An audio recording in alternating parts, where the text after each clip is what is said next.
We talked about fallacies of induction, the hasty conclusion, the post hoc fallacy, and the confirmation bias. There are also fallacies of deduction.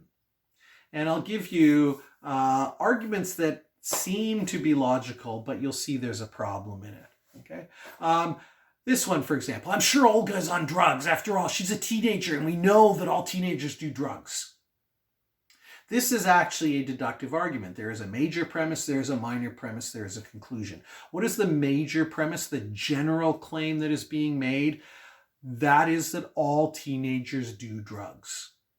The specific detail that goes with that is offered, is that Olga is a teenager, and the conclusion, therefore, is Olga is on drugs. But right away you can tell that there is a problem with this, and you don't know whether Olga's on drugs or not, because this is what is called an unsound argument. An unsound argument occurs when one or both of the premises in your argument is incorrect. And in this case, we know for sure that at least the major premise is incorrect. It's not true that all teenagers do drugs. The second one, the minor premise, might also be incorrect. Perhaps Olga has turned 20, but we don't know, and it doesn't matter anyway, because once one of the premises is incorrect, you now have an unsound argument. Now, notice that an unsound argument does not prove that the conclusion is wrong. Olga may be on drugs, but this particular argument gives us no reason to believe that she is on drugs. In other words, we have 0% certainty about whether Olga is on drugs or whether she is not on drugs. We just don't know. This argument has given us no reason to draw a particular conclusion. Some examples of unsound arguments that we've talked about. We talked about the moon landing hoax, the alleged moon landing hoax, and those people who believe that the moon landings were fake make an argument something like this. Photos taken on the moon will show stars. That is a major premise because it applies to all photos.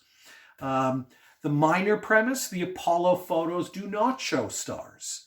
The conclusion they draw is that the Apollo photos were not taken on the moon. Now, this is an unsound argument because, as we talked about in class, the major premise that photos taken on the moon will show stars is incorrect because of the brightness of the ground. The shutter time has to be set so short, to such a short time, that the stars, the light of the stars will simply not show up.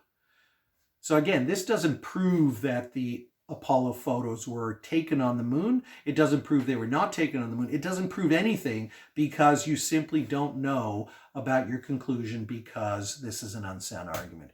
Here's another one that goes back to the ancient Greeks. Their major premise that came from their four-element theory was that heavier elements sink below lighter elements. The minor premise was that the Earth is made of elemental earth, the heaviest of the elements. And they concluded, therefore, that the Earth must be below all the elements, and in a three-dimensional universe, that would put it at the center of the universe. We now know they're wrong because both the major premise and the minor premise are incorrect. This is a doubly unsound argument. And their conclusion we now know is wrong. But we can't assume that it's wrong just because the argument is unsound, because consider this argument that the Greeks also made. Matter moving inwards toward the center will form a sphere.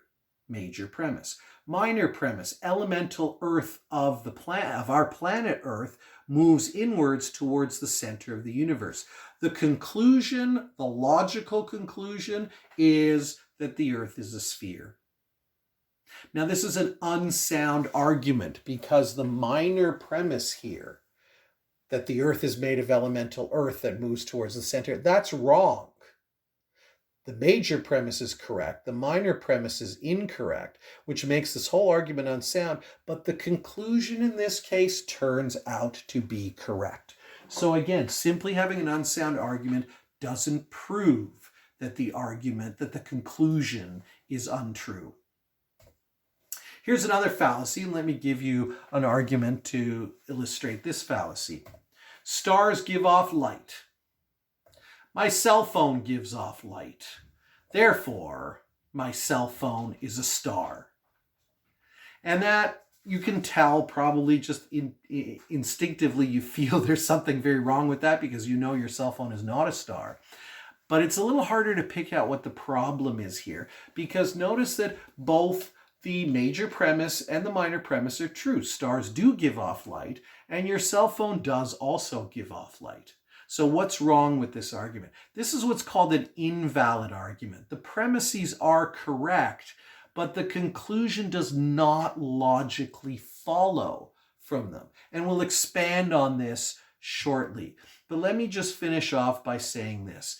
In terms of valid and invalid arguments, if we have an argument that is sound, meaning the premises, both premises are correct, and it's valid, the conclusion follows logically, then we can be 100% certain that the conclusion is correct. So for example, the one about all cats have claws, Kepler is a cat, and therefore Kepler has claws. If it's true that all cats have claws, which it is, and if it's true that Kepler is a cat, which it is, then you're 100% certain about the conclusion that Kepler has claws, barring, again, the issue of having mutilated a cat to remove the claws. But what if the argument is sound, or even unsound, but it's invalid? That does not mean that you're 100% certain that the conclusion is incorrect. What it really means is that you're actually 0% certain about the conclusion to the argument. It may be right, it may be wrong, but you have no reason for believing either way. What that means is that the conclusion is unreasonable. That doesn't mean it's incorrect. To be unreasonable doesn't mean you're wrong. It just means that the argument you offer to support your conclusion does not actually support the conclusion.